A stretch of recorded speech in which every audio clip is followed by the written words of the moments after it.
Olá, assombrados! Eu sou a Ana Paula e vou contar um relato para vocês de Sete Além ou outra dimensão, né? São relatos. Agora de quinta-feira a gente vai fazer o dia da outra dimensão, dia de Sete Além, onde a gente só vai contar relatos relacionados a Sete Além ou a qualquer outra dimensão que possa existir por aí, tá? Então aqui está, coloquei até um fundinho aqui, ó, de Sete Além, sei lá, esse lugar esquisito aí, tudo meio quebrado, meio deserto ou não, com o céu assim, né? Tipo da petroquímica lá em Santo André, fica assim também, mas não é Sete Além. Enfim, Bom, pessoal, pra quem não conhece, nós somos o canal Assombrado, temos vídeos todos os dias aqui no canal, todas as noites, tem relato ao vivo entre 10 e 11 horas da noite, todos os dias tem relato também às 11 da manhã, só nessa semana que tá tendo dobradinha, tá tendo às 11 da manhã e às 5 da tarde também. Tipo ao vivo, como este daqui. De sábado tem coletânea de relatos, de domingo coletânea temática de relatos. 12:30 todos os dias tem vídeo do Matheus, almanaque assombrado de segunda a sexta, notícias de sábado e domingo e um domingo outro, um especial. Ok? Não se esqueçam do like aqui no vídeo se vocês gostam do canal, curtem relatos de Sete Além. Deixa o seu like aqui embaixo, tá? E dá aquela fuçadinha na loja assombrada também. Então vamos ao relato de agora, que é este. Era um cemitério? Era Sete Além? Não se sabe ainda, hein? Mas vamos lá. Olá, Ana e pessoal do Assombrado. Eu me chamo Fulano e descobri o canal Assombrado recentemente. Achei vocês depois de ouvir algo que até hoje me intriga e me gera arrepios. Deixa eu só ver se tá tudo ok. O volume da música tá ok? Tá bom assim? Acho que tá, né? Eu tenho medo de ficar muito alto, mas esse fone me engana. Às vezes eu acho que tá muito alto e aí não tá. Às vezes acho que tá muito baixo, às vezes não aparece som nenhum, às vezes o som fica muito alto e eu acho que tá ok. Enfim, espero que esteja bem. Então, achei o canal de vocês depois de eu viver algo que até hoje me intriga e me gera arrepios. Eu sou capixaba e atuo como enfermeiro há cerca de 4 anos num hospital referência em oncologia aqui no meu estado. Trabalho no setor de quimioterapia. Eu sou plantonista 12/60, ou seja, trabalho 12 horas e folgo 60 horas. Ana, não é novidade de que profissionais da área da saúde criem vínculos com os seus pacientes, e comigo não é diferente. Em um dos meus plantões, eu conheci um senhor, que aqui vou chamar de José. Seu José tinha 71 anos e procurou o nosso serviço ao ser diagnosticado com câncer de próstata. Seu José era um senhor alto, forte, aquele típico bigode comumente usado pelos mais velhos, cabelo penteado para trás. Morava numa cidadezinha no interior do estado, de onde saía ainda com escuro para conseguir chegar no hospital a tempo. Então, Ana, quando o paciente vai fazer a quimioterapia, a primeira quimioterapia, fica por conta do enfermeiro reforçar algumas recomendações, como, por exemplo, explicar que o paciente pode e não pode. Como, por exemplo, explicar o que o paciente pode e não pode ao iniciar o tratamento. Sendo assim, eu então abordei o seu José e logo me chamou a atenção a sua sinceridade e espontaneidade. Quando falei que ele deveria evitar contatos com animais devido à queda da imunidade que o tratamento ia gerar, em seu organismo, ele simplesmente virou e me disse que jamais abriria mão dos seus bichos. Porcos, vacas, galinhas e patos, além daqueles de estimação, um cachorro e 5 passarinhos. Eu achei graça na sua sinceridade. Dentre as orientações que eu dava ao seu José, eu disse também para que ele ingerisse bastante água, pois a quimioterapia iria fragilizar as suas veias e com isso poderia se tornar difícil puncionar um acesso venoso periférico para administrar a droga em cada sessão de quimioterapia. Mas o velho me disse que não gostava de beber água, pois achava algo muito sem graça. Mas que se uma boa cachaçinha hidratasse as veias, ele ia fazer questão de manter as veias hidratadas. Seu José era aquela pessoa que perdia o amigo, mas não perdia a piada. Além disso, era teimoso, o que de início me deixou bem preocupado em ter em minha frente um paciente que ia ter dificuldade quanto à adesão ao tratamento terapêutico. Enfim, com o início do tratamento, estabeleceu-se uma relação de intimidade e amizade entre eu, seu José e a sua família. Sabe, Ana, eu gostava muito do jeito descontraído do seu José levar a vida. Ele era um senhor turrão, porém muito alegre e sábio também. Em cada sessão de quimioterapia, o seu José e a sua família faziam questão de trazer alguma coisa para mim. Frutas, legumes, doces e um dia até uma galinha viva. Passaram-se os meses e quando o tratamento do seu José ia entrar na 8ª sessão de químio, recebo uma ligação no início da noite de uma quarta-feira. Era sua filha dizendo que seu José havia falecido. Uma queda havia quebrado seu fêmur e durante a internação ele havia apresentado um quadro de sepse e não resistiu. Eu fiquei imensamente chateado. Semanas e semanas de quimioterapia e rádio para no final uma queda cessar a vida do seu José.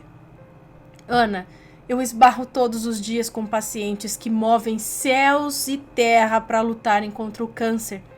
Seu José morava no interior, cerca de umas 2h30 da capital Vitória. Eu lembro que me contava que saía de casa às 3h30 da manhã, pegava um ônibus da prefeitura ainda com escuro para chegar no hospital a tempo de fazer a quimioterapia. Enquanto isso, alguns dos seus filhos cuidavam dos animais, das plantações e dos negócios da família. Muito triste com a notícia, decidi pegar o endereço da casa e também do cemitério em que o seu José iria ser enterrado. Eu estaria de folga no dia seguinte e fazia questão de ir no velório.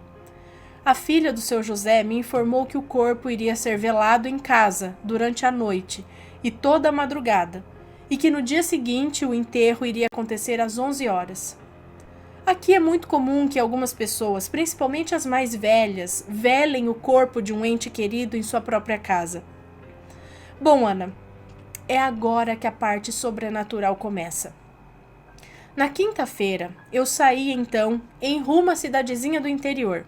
Era um lindo dia de sol e eu imaginei que o seu José deveria estar agora no outro plano, cheio de piadas e exigências. Saí de casa às 6h30 da manhã.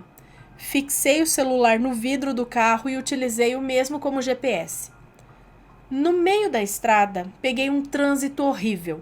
A viagem durou cerca de 1h30 a mais que o previsto. Era por volta das 10 horas da manhã quando eu chegava na cidadezinha que o seu José morava. Cidadezinha pacata, de clima agradável, diferente do calor infernal que fazia em Vitória.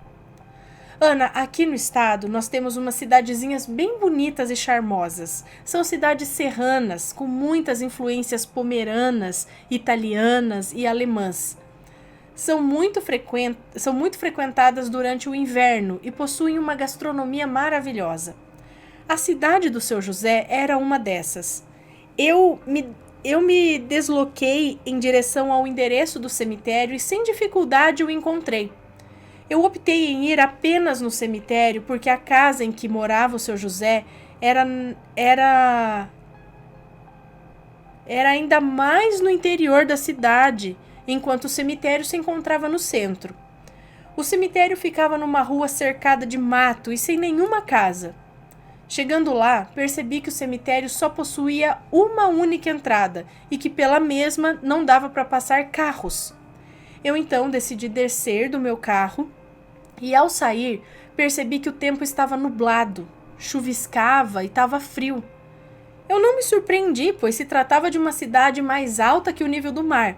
Então pensei que seria normal que o tempo tivesse assim, pensei eu. A entrada do cemitério era bem feia. O portão era um portão de ferro, estava tudo enferrujado e aberto. Era um portão estreito, no meio de um muro com bastante lodo e bem descascado. Ao adentrar o cemitério, senti logo um calafrio na espinha. Eu particularmente amo cemitérios. Acho um lugar bonito e que me transmite paz. Pode parecer loucura, mas caminhar dentro de um cemitério é algo agradável para mim. Eu te entendo, colega. Gosto de olhar as lápides, de ver as fotos daquelas pessoas que estão ali enterradas. Gosto de olhar a data de nascimento e de óbito daquela pessoa ali enterrada e assim descobrir com quantos anos foi que ela deixou essa terra. Eu fico imaginando o porquê dela ter partido, qual era a sua profissão, seus gostos. Enfim, Ana, o cemitério para mim não é lugar assombrado e assustador. Eu te entendo. Porém, aquele cemitério me gerou uma sensação estranha assim que eu entrei nele. Era como se o ar do ambiente fosse pesado. Ignorando o fato de me sentir imediatamente estranho ao entrar naquele lugar, eu decidi procurar alguém que pudesse me dar alguma informação a respeito do sepultamento do seu José. Deveria ter algum coveiro ali que poderia me ajudar. Nos meus primeiros passos que dei ali, algo me chamou a atenção. Notei que os túmulos eram numerados e todos esses números em algarismos romanos. Não existia nome de nenhum falecido em nenhum túmulo, ou pelo menos nos que eu pude ver. Também não havia data de nascimento e óbito, muito menos um retrato. Aquilo me chamou muita atenção, mas pensei que, por se tratar de um cemitério antigo, a julgar pelo estado em que ele se encontrava, deveria ser algo tradicional daquele lugar. O cemitério era bem grande, com túmulos altos e baixos, a perder de vista. Nenhum deles possuía o símbolo de uma cruz, mas notei isso só depois que eu saí de lá. Andando espremido pelos túmulos, me deparei com algo que me deixou arrepiado. Ana, havia uma estátua de mais ou menos 1,80 m de altura. O ser representado na estátua era muito semelhante a um fauno. Da cintura para cima, as feições eram humanas, embora houvesse 2 pequenos chifres em sua cabeça. Já da cintura para baixo, tudo se assemelhava a um bode, ou algo do tipo.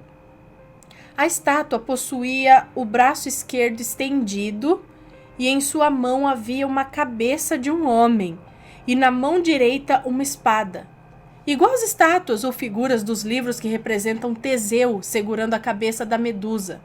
Assim. O olhar daquela estátua era macabro e o sorriso malicioso. Eu então fiquei me perguntando o que aquela estátua representava naquele lugar. Eu entendo estátuas de anjos nos cemitérios, mas aquilo ali estava longe de ser um anjo.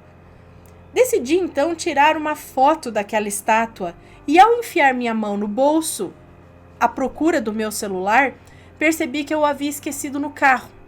Fiquei observando aquela estátua por mais uns 2 minutos e levei um baita susto com uma voz que ecoou atrás de mim. O que você está fazendo aqui? Seu lugar não é aqui. Vá embora. Ana, essas palavras foram ditas por um homem que aparentava ter cerca de uns 30 anos. Era magro, alto, careca, um rosto pálido e seus olhos assustadoramente negros. Totalmente negros. Esse homem vestia uma camisa e uma calça azul.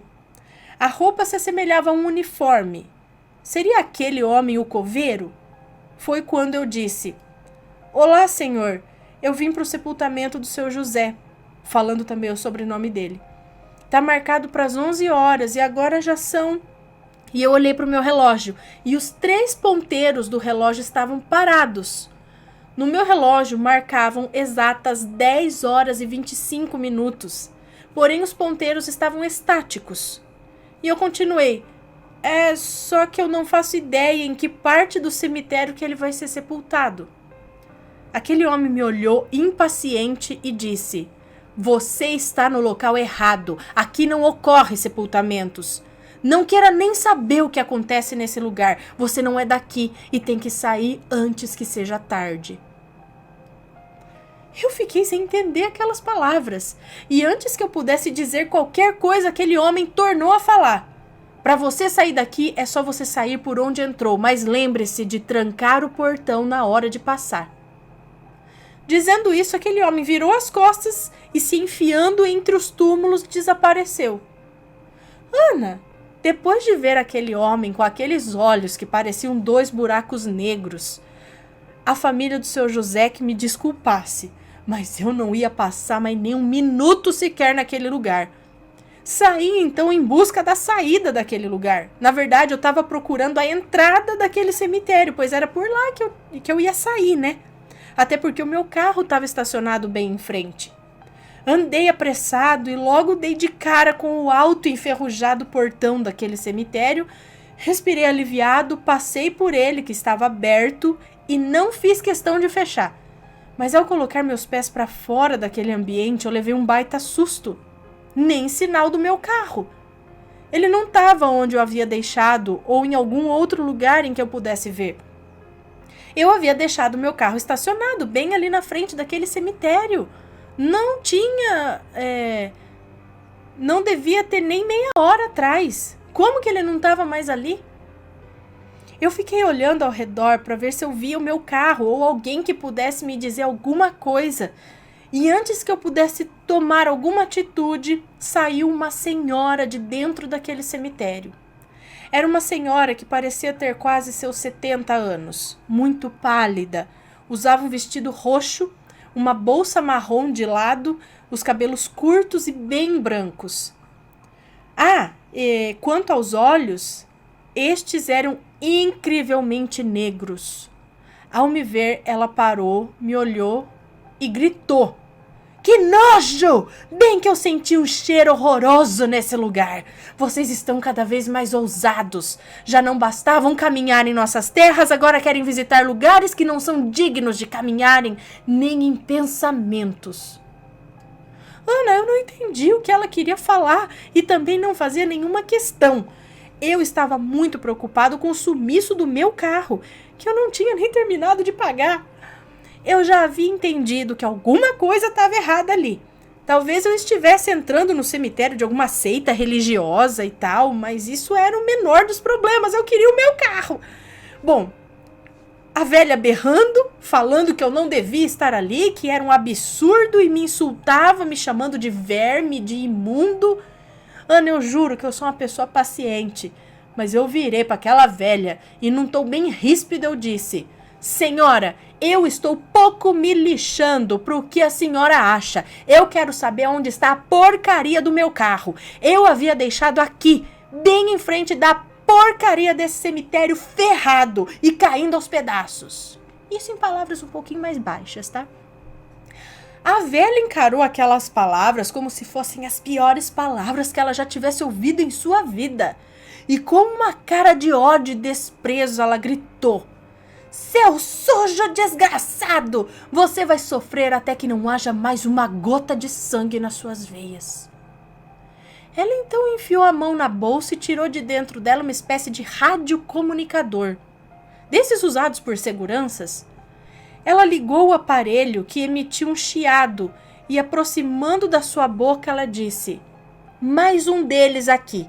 Aqui em frente ao relicário, dizendo coisas abomináveis. Não deixem que esse mundo escape. Quando ela terminou de dizer isso, umas palavras foram emitidas pelo rádio, eu não consegui entender o que foi dito e logo em seguida um sino começou a tocar. O som era bem alto e vinha de algum lugar próximo. Será que aquele som tinha a ver com uma comunicação feita por aquela velha? Ela agora ria num tom de deboche e, virando as costas, adentrou o cemitério novamente. Eu, num impulso, fui atrás dela. Eu queria saber o que ela tinha falado e com quem ela tinha falado.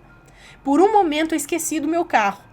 Botando os meus pés para dentro de novo daquele lugar, eu lembrei das palavras daquele homem e da sua orientação de como sair dali. Foi quando dei meia volta, fui para fora e, ignorando qualquer senso de lógica, puxei o portão pela maçaneta e o fechei. Nesse exato momento, eu senti uma sensibilidade nos olhos, igual quando a gente está no escuro e acende a luz. Cocei os olhos e quando abri, eu continuava em frente ao cemitério, mas agora o portão... Bom, pessoal, eu tava aqui gravando, né? Aí, de repente, piscou tudo aqui e o computador desligou. Se é o pessoal do Sete Além que tá fazendo alguma coisa, não sei, mas que desligou aqui. A sorte é que eu não perdi tudo, né? Que aqui temos o tempo contado e, né, já pensou perder tudo isso que eu acabei de contar, gente? Enfim, mas não perdi, mas deu essa juntadinha. Eu vou continuar de onde eu parei, tá? De onde o computador fez a graça aqui, né? O pessoal do Sete Além, não sei. Espero que seja só defeito do computador, né? Bom, continuando então. Cocei os olhos, voltando aqui um pouquinho, nesse exato momento que puxou o portão, que fechou o portão, nesse exato momento eu senti uma sensibilidade nos olhos, igual quando a gente tá no escuro e acende a luz. Cocei os olhos e quando abri, eu continuava em frente ao cemitério, mas agora o portão era largo e vi que havia uns carros estacionados lá dentro. Olhei para trás e lá estava o meu carro estacionado em frente ao cemitério. Olhei no relógio e era exatamente 10h40 da manhã. Eu entrei no meu carro, fiquei com a mão no rosto, tentando entender o que havia acontecido. Seria um delírio meu? Uma paranoia? Será que eu acabava de me tornar uma pessoa com transtornos mentais? Eu fiquei parado ali no carro uns 10 minutos. O celular que eu havia usado como GPS estava lá, fixado no vidro. Saí do carro, adentrei o cemitério, mesmo com medo de voltar para aquele lugar que eu havia estado. Porém, ao entrar, eu vi que se tratava de um lugar diferente do qual eu visitara minutos atrás. Era um cemitério como qualquer outro. Participei do sepultamento do seu José e retornei para casa, ainda assustado e angustiado. Depois que eu vivi isso, eu procurei na internet por assuntos que pudessem explicar o fenômeno vivido. Além disso, marquei um neurologista e um psiquiatra e ambos me falaram que eu de doido não tinha nada. O psiquiatra explicou que talvez eu pudesse ter tido um episódio de pseudodalia, que é quando o cérebro inventa coisas para fugir da realidade ou alguma outra coisa que eu não me recordo. Sabe, Ana, por mais dolorido que fosse a morte do seu José, eu não acho que o meu cérebro iria tentar fugir daquela situação de despedida. Eu já passei por coisas muito difíceis e nunca tentei fugir delas. Não faz sentido. Mergulhei na internet lendo sobre tudo que pudesse me nortear por respostas e descobri Sete Além. E descobrindo sobre tal, descobri o Canal Assombrado e dezenas de relatos sobre Sete Além. Eu não sei dizer se eu estive realmente em Sete Além, mas me intriga o fato de minha experiência se assemelhar com algumas coisas já relatadas em outros relatos. Seria um surto coletivo? Mas era tudo tão real. Que lugar era aquele? Seria Sete Além? Seria um cemitério? A velha chamou aquilo de relicário. Enfim, muitas perguntas e nenhuma resposta. Mas posso garantir que vivi tudo o que relatei aqui. Obrigado, Ana, pelo espaço. Me tornei fã do canal e acho muito legal a oportunidade que vocês dão em escutar o que as pessoas têm para falar, livre de julgamentos. Abraços. Um abraço para você. Muito obrigada pela sua história. Que rapaz do céu, meu Deus do céu. Agora sabemos de mais uma coisa em Sete Além. Se é que é Sete Além, né?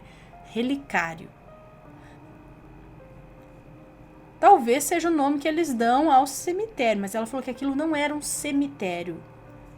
Um relicário é um local onde se guardam relíquias, coisas importantes, coisas de valor para a pessoa, não é? Um relicário. É isso. O que é um relicário? Que aquele local era um relicário. Então só tinham túmulos, pareciam pelo menos túmulos, com números romanos neles, eram enumerados, sem nome, sem data, sem nada. E aquela estátua perturbadora daquele fauno segurando uma cabeça com uma espada. Troféus de alguma coisa que eles e deixam lá? Que não sejam humanos daqui, né? Enfim. Não sei, gente. Fica aí o relato. Mais um pro registro, certo? Se vocês têm alguma opinião a respeito, se tem uma experiência parecida, manda pra gente, que de quinta-feira aqui agora é só relatos relacionados a Sete Além como este, ou alguma outra dimensão, algum desdobrar, alguma dobra no tempo, alguma coisa assim, tá bom? E espero que tenham gostado. Fiquem ligados que logo mais tem mais relatos. Um beijo pra vocês e até o próximo relato. Tchau, fui. Não pra Sete Além.